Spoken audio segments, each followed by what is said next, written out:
Violins, we're going to be working in Phantom of the Opera, some pretty unique rhythms. So let's explore what's on the board. And we're going to keep working to think eighth notes for everything. So if we have longer notes, we want to know exactly how many eighth notes are inside. If there's a situation where we have a 16th note present, like in this dotted 8th, 16th rhythm, then we will need to subdivide for the smaller part of the beat, okay? Because we want to know exactly when to play the And a lot of this rhythm will be slurred later on.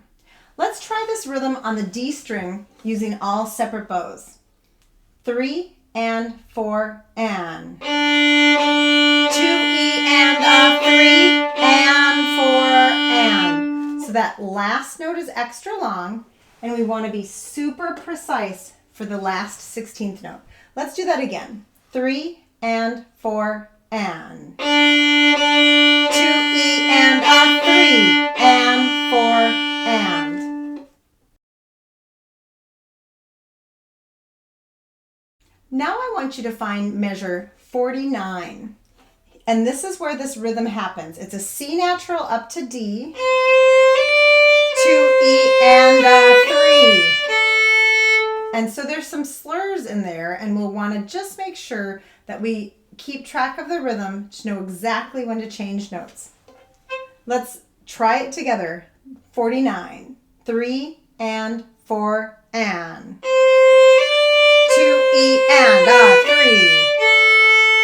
3. One more time. 4 and. 2 E and 4 and.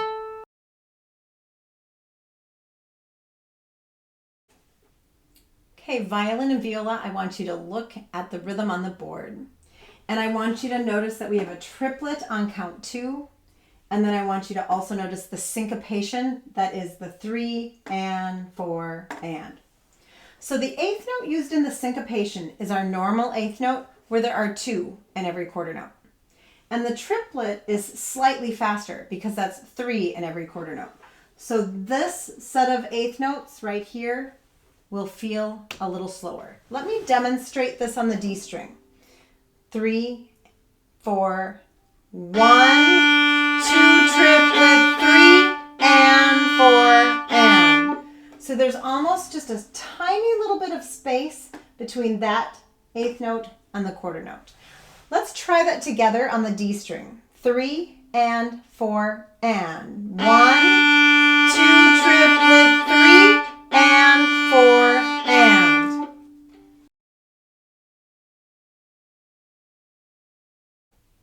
Now look at measure 48. This is the rhythm here. I'll demonstrate it. 1, 2 triplet, 3 and 4 and. Let's try that together.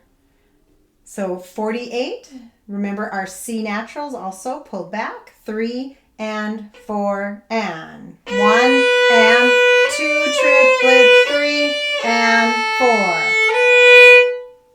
One more time. 3 and 4 and. 2 triplet. Now let's put the measures together. 38 or 48 and 49. Here we go. 3 and 4 and. 3 and 4. 2 E and 4 and.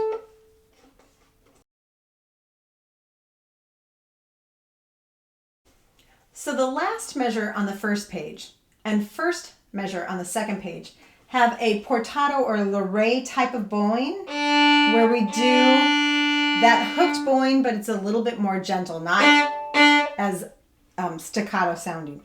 So 1, 2,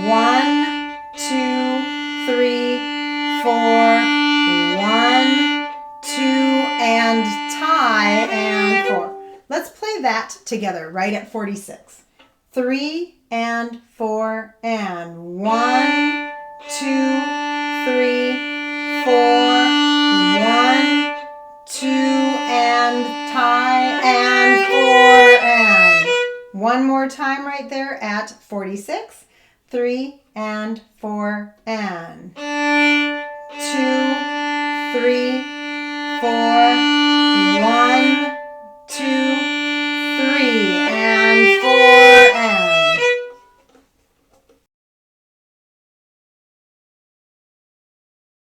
At the end of measure 43, it really is the rhythm we just worked on again.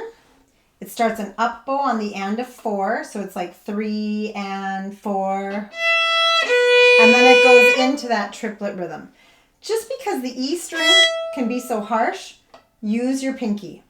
Here we go. We're going to just play right here at the end of 43. 3 and 4. And 2 triplet, 3 and 4. 2 E and 4 and 1 and 2, 3, 4. 1, 2, 3 and 4. 1 and 2 triplet, 3 and 4. 2 E and a 3 and 4 and.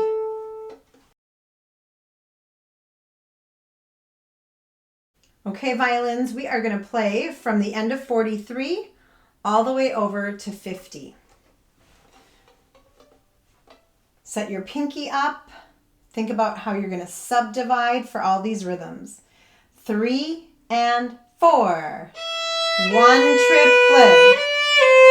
3 and 4. 2 E and 4 and 1, 2, 3. 1, 2 and 3. 1 triplet, 3 and 4. 2 E and 4 and. One more time. Set up that pinky. You may also want to pull your C natural back. 3 and 4. 1 and 4. 2 E and 4 and 2, 3. 1, 2 and 3. 1 triplet.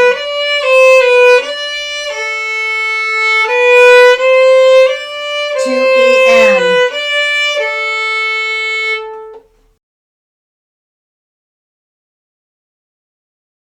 Whenever you're examining a new rhythm, I want you to look at how they're organized.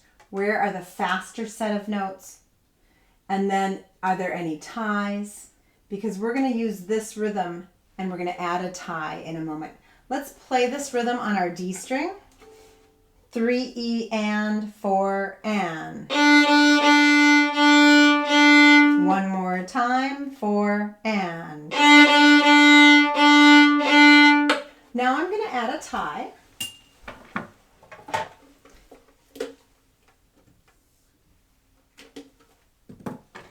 And let's play this rhythm now with the tie. It's still D string. 4 and. One more time, 4 and. Okay, now I'm going to add one more marking, because this is how it's going to look in our music. So this longer curved line represents a slur, but within the slur, we also have a tie. So we're going to work on finding this in the music and just understanding how that tie and slur work together. So violins, find measure 56, and this is where we have that slur and the tie. So we're slurring from the B all the way up to the high D. But that set of eighth notes at the end is the tie. So it's 1 E and tie change. Okay, let's try that together. 3 and 4 and. 1 E and tie and. 1 and 2 and. One more time. 3 and 4 and 1 E and tie. 3, 4, 1 and 2 and. Violins, check out your notes and the slurs in measure 50. And it's quite astonishing, but we have a slur from the E string third finger over to the D string third finger. So we have to do that slur without hitting the A string like I just did. So we're going to kind of cheat a little and just slow down the bow as we do the string crossing. So it's almost like it's a hooked bow that's kind of smooth. Let's try measure 50 together. 3, 4.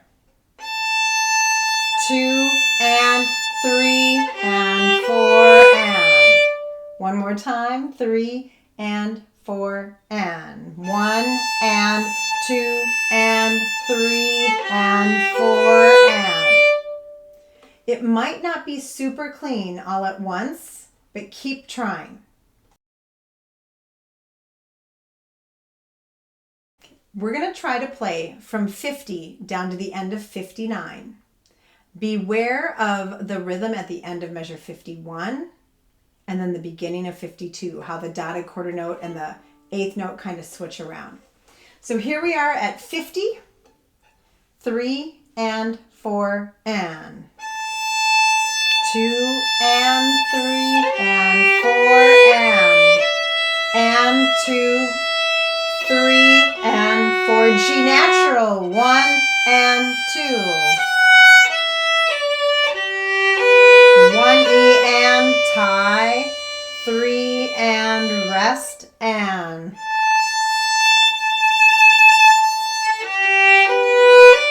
1, 2, 3 and 4 E and 1 E and tie.